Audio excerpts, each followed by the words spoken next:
Ek groet u in die wonderlike naam van ons Koning Jesus Christus, ons Verlosser, ons Saligmaker, op hierdie donderdag die 19de Februarie 2026. Ek is Jacques Pieters, hierdie is Brood vir die Siel, 0720202615. Jy weet, daar is 'n punt wat ek vanmôre wil maak. 'n Punt. Want Jesus het sy disippels 'n opdrag gegee, voordat hy nog gekruisig was, toe hy nog besig was met sy bediening in die vlees hier op aarde. Hy het hulle opdrag gegee, hy het hulle 2-2 uitgestuur en hy het vir hulle gesê, gaan en maak die siekes gesond, reinig melaatses, wek dooies op, dryf duiwels uit, julle het dit verniet ontvang, verniet moet julle dit gee. Moenie vir julle goud of silwer of koper in julle beurse aanskaf nie. Dit is Matteus 10, waar jy dit kan lees, al die verse van die hoofstuk, maar wat ek lees is vers 8, 9 en 10 sê, geen reisak vir die pad, of 2 kledingstukke of skoene, of 'n stok nie, want die arbeider is sy voedsel werd. En in watter stad of dorp julle ook al mag ingaan, ondersoek wie daarin waardig is, en bly daar totdat julle vertrek. En as julle die huis ingaan, groet dit. En as die huis dit waardig is, laat julle vrede daarop kom. Maar as dit nie waardig is nie, laat julle vrede na julle terugkeer. En as iemand julle nie ontvang nie, en na julle woorde nie luister nie, gaan uit daardie huis of daardie stad uit, en skud die stof van julle voete af. 15, voorwaar ek sê vir julle, dit sal vir die land van Sodom en Gomorra verdraagliker wees in die oordeelsdag as vir daardie stad. Jy sien, Jesus gee 'n baie duidelike waarskuwing. Daar is sulke mense vandag ook op die aarde, wat gestuur is om die evangelie te verkondig, die ware evangelie, gestuur deur die Vader, gestuur deur Christus Jesus, gestuur deur die Heilige Gees, onder die dryfveer van die Heilige Gees. Skud die stof van julle voete af, is die opdrag. Jy sien, Jesus het hierdie disippels gehad wat hy 2-2 uitgestuur het volgens Matteus 10. Jy kan die hele hoofstuk lees.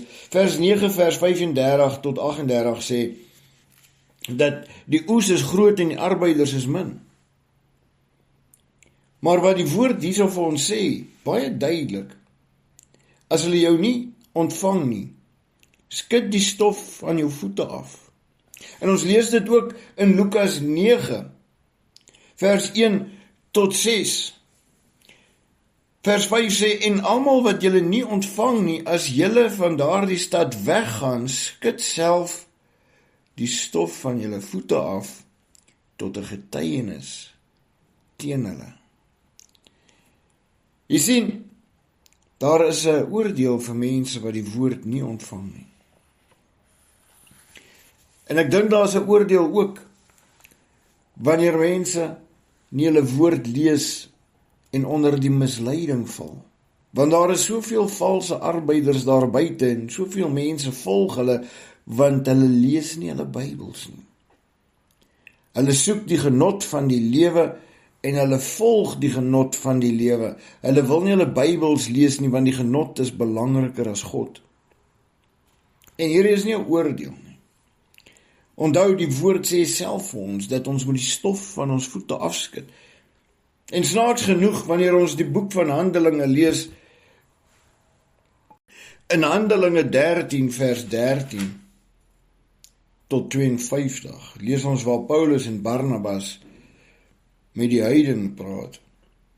En dit is baie belangrik vir ons om in te neem, want Paulus was nie daar gewees terwyl Jesus gelewe het nie. Paulus het eers 'n disipel geword nadat Jesus gekruisig was, nadat Jesus opgevaar het na die hemel. Paulus en Barnabas was besig ook, soos onder die bevel van 2-2 uit te gaan, het hulle die evangelie verkondig. Vers 46 van Handelinge 13 sê, maar Paulus en Barnabas het vry uitgespreek en gesê, dit was noodsaaklik dat die woord van God aan julle eers verkondig moes word, aangesien julle dit egter verwerp en julle self die ewige lewe nie waardig ag nie. Kyk, ons wend ons tot die heidene. want so het die Here aan ons bevel gegee. Ek het u 'n lig van die nasies gemaak, sodat u tot redding sal wees, tot aan die einde van die aarde. En toe die heidene dit hoor, was hulle bly, en hulle het die woord van die Here geprys, en daar het gelowig geword, almal wat verordeneer was tot die ewige lewe.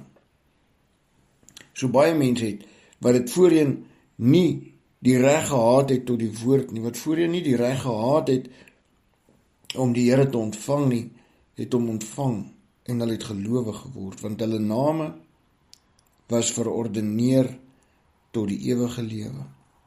En die woord van die Here is deur die hele land verbrei. Maar die Jode het die godsdienstige en aansienlike vroue en die vernaamste mense van die stad opgehits en teen Paulus en Barnabas 'n vervolging in die lewe geroep en hulle buite hulle gebied verdryf. Luister mooi, wat doen hulle toe? Toe het hulle die stof van hulle voete afgeskit, teen en na Iconium gegaan. En die disippels is vervul met blydskap en met die Heilige Gees. Paulus en Barnabas het presies gedoen wat Jesus die disippels beveel het, toe hy hulle 2-2 uitgestuur het. Paulus en Barnabas, wat in die bediening was, 'n lang tyd nadat Jesus alreeds opgevaar het na die hemel, het hulle die woord verkondig, en die wat dit nie ontvang nie, het hulle die stof van hulle voete afgeskit teen hulle, as 'n getuienis teen hulle. Want vir Sodom en Gomorra sal dit verdraagliker wees as vir daardie stad, as vir daardie mense. Jy sien, dit is 'n baie bedrywige aksie, wat selfs vandag toegepas word onder die wat waarlik uitgestuur is. So wees versigtig wat jy doen en wat jy sê teen sekere mense, want die woord sê,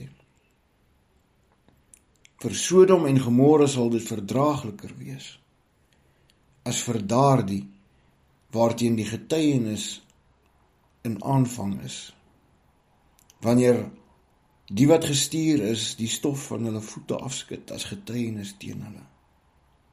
Kom ons bid saam.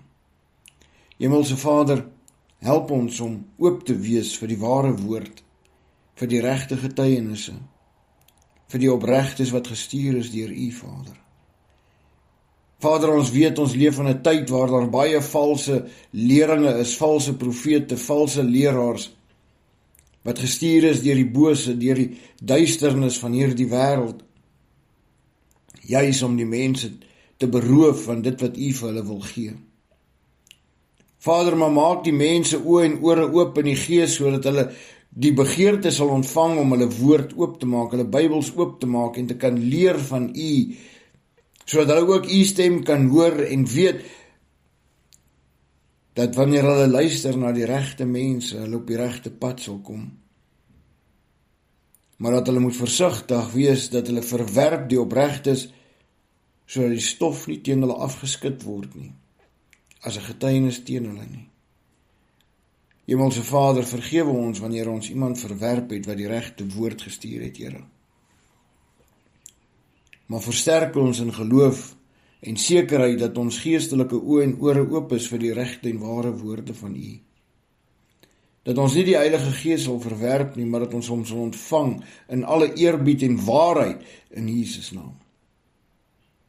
Versterk ons, Vader, in hierdie dae, waar die misleiding groot is. Maar ons weet dat U woord waarheid is en dat U ons opleiding gee deur die Heilige Gees in Jesus naam. Amen. Onthou, lees jou Bybel, moenie toelaat dat die wêreld jou mislei nie. Staan sterk. Groete.